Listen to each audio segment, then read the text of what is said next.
बिस्मिल्लाहिर्रहमानिर्रहीम। अस्सलामु अलैकुम। वीडियो को लाइक, शेयर और चैनल को सब्सक्राइब करें ताकि आने वाली हर वीडियो आप तक आसानी से पहुंच सके। इस्लाम के मुताबिक कब्र की पहली रात इंसान के लिए एक अजीम इम्तिहान होती है।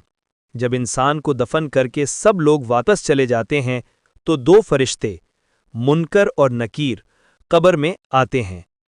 वो इंसान से ईमान के सवालात करते हैं, तेरा रब कौन है, तेरा दीन क्या है, और ये शख्स यानी हज़रत मोहम्मद सल्लल्लाहु अलैहि वसल्लम कौन हैं।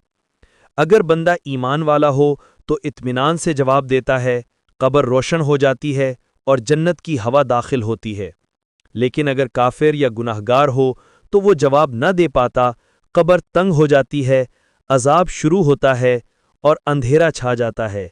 यही कब्र की पहली रात का असल हाल है।